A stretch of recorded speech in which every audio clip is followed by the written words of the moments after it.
الحمد لله وكفى وسلام على عباده الذين اصطفى أما بعد أعوذ بالله من الشيطان الرجيم بسم الله الرحمن الرحيم فذكر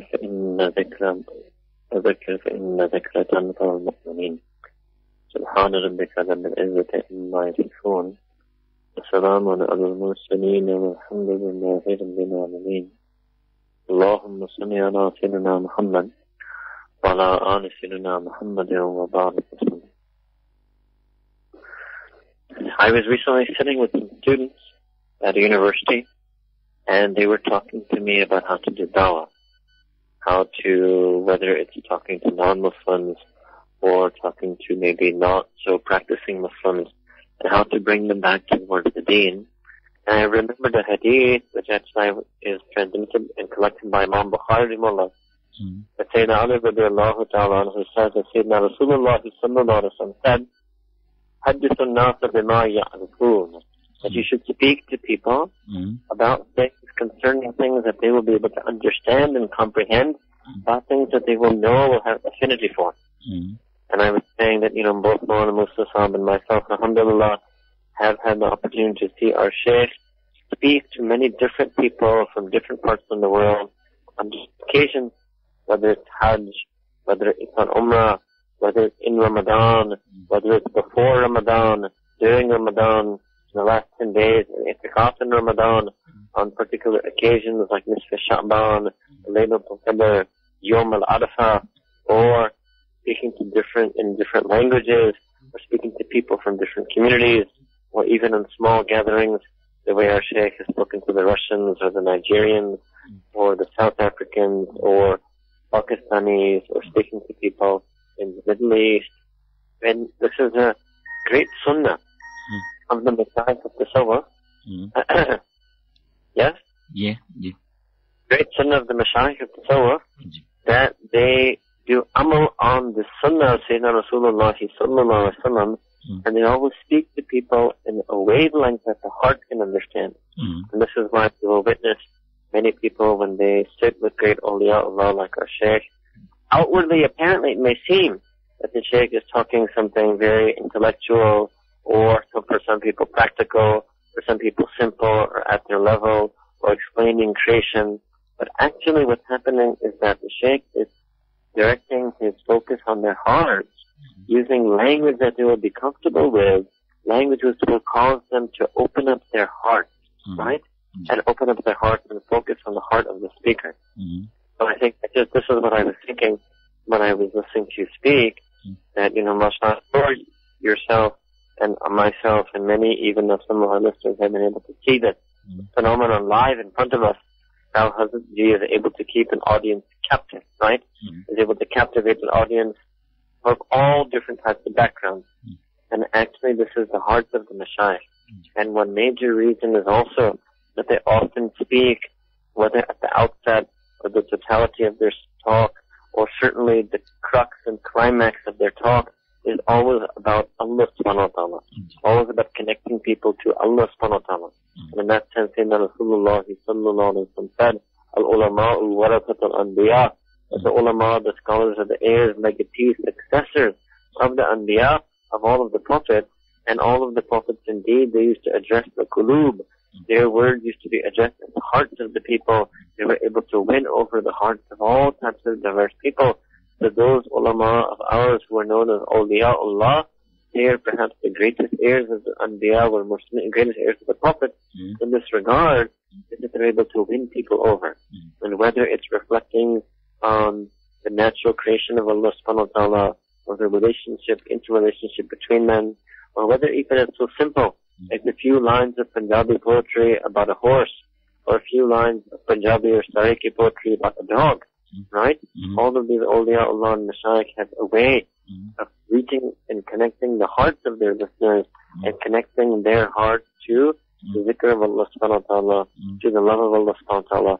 And so I think that many mistake that many of our university students, and perhaps even many da'is make, is that they instead try to address people's aql, and they try to win people over by use of merely exclusively intellectual arguments, and that's not going to bring people closer towards Allah subhanahu wa ta'ala. And Allahu Akbar, we have also seen that person who is so stubborn on getting the answer to whatever intellectual, rational predicament they have stuck in their mind. Sometimes we see that our Shaykh performs what we call the jailbreak. He rescues that person's qalb, rescues that person's heart from the jail of their aql. And then he's able to then make that person realize that a person needs to think much, much more with their heart than they think, much, much more with their heart than they think with their mind.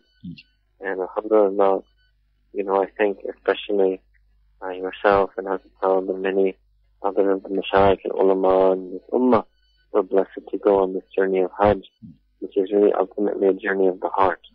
And I think the lessons that a person's heart learns are always much more true and much more lasting and much more robust and have a much stronger effect and after effect and lasting after effect on a person than the lessons a person learns with their mind. And I feel that this is one of the perhaps most simplest way to explain to maybe some of our own listeners tonight that what is the real value of Tasawwuf. Tasawwuf is that branch of learning of Islam.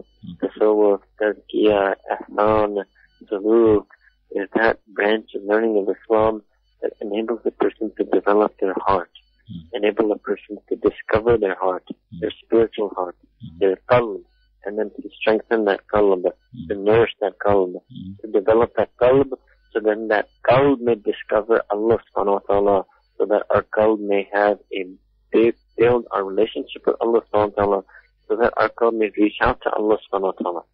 Just like, for example, if somebody studies tajweed formally and rigorously, and I say these two words, I'm choosing these words deliberately. Somebody studies tajweed, number one, formally, and number two, rigorously. Then they will unlock their tongue, and they will find their tongue capable of reciting in a way and in the style that they previously probably initially thought they would never be able to do. They would never have imagined such sounds coming out from their tongue. But just like that, if somebody studies Tasawwuf and Zikr, but number one, formally, and also number two, rigorously, then inshallah they will be able to feel such feelings in their qalb, feel such feelings in their heart. They will start having heartfelt iman. They will feel those feelings of Islam and iman, feelings that they never imagined perhaps that they could have felt, feelings that they perhaps thought they could never be able to feel. Such as, for example, the feeling of taqwa, the feeling of God consciousness and being conscious and aware of Allah subhanahu wa ta'ala, and love and knowledge of Allah subhanahu wa ta'ala, and fear and awe and reverence for Allah subhanahu wa ta'ala at all times. Something that we can only imagine, that whenever the nafs tries to invite us towards sin, or shaitan tries to whisper us towards sin, imagine that that person's heart is so strong, is so feeling, that the feeling in that person's qalb, that heart rises up, and it is so strong, it's able to dispel all of the whisperings of shaitan, and to negate all of the feelings of the nafs. So those are feelings. And until and unless our heart can feel the feelings of iman, we're not going to be able to really reach out and discover and be true to Allah subhanahu wa ta'ala, and we're not going to be able to be true to ourselves. And that's why when you look at this transformation that Sayyidina Rasulullah sallallahu alaihi wasallam was able to weave over the Sahaba Ikram, that transformation was essentially one of the heart. He changed the way they felt. When Sayyidina Rasulullah changed the way the Sahaba Ikram felt, then it was secondary to that.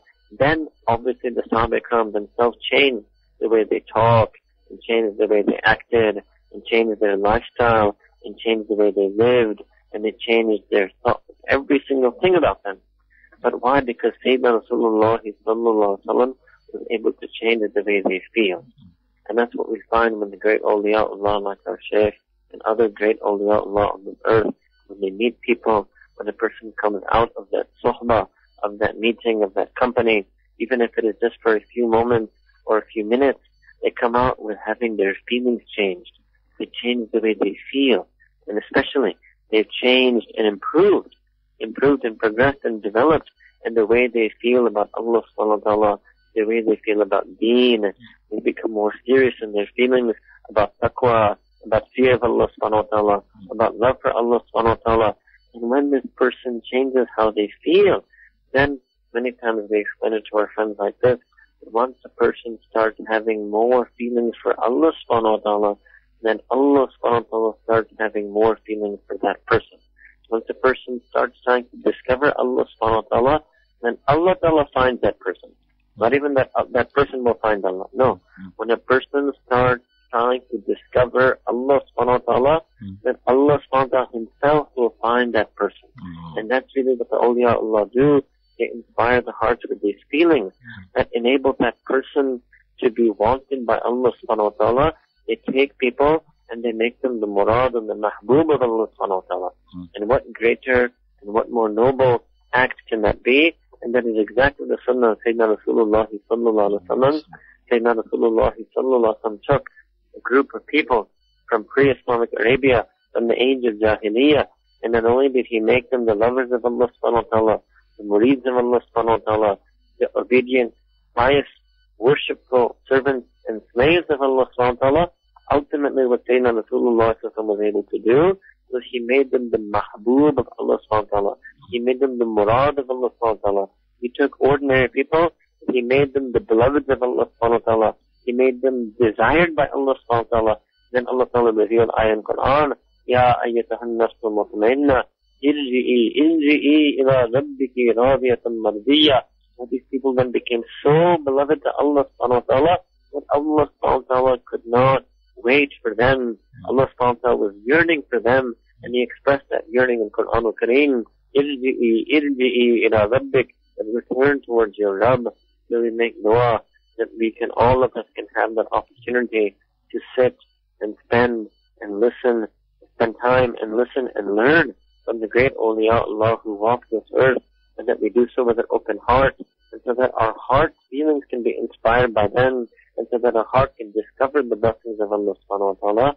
Wa akhiru da'wana, and alhamdulillahi rabbil alamin.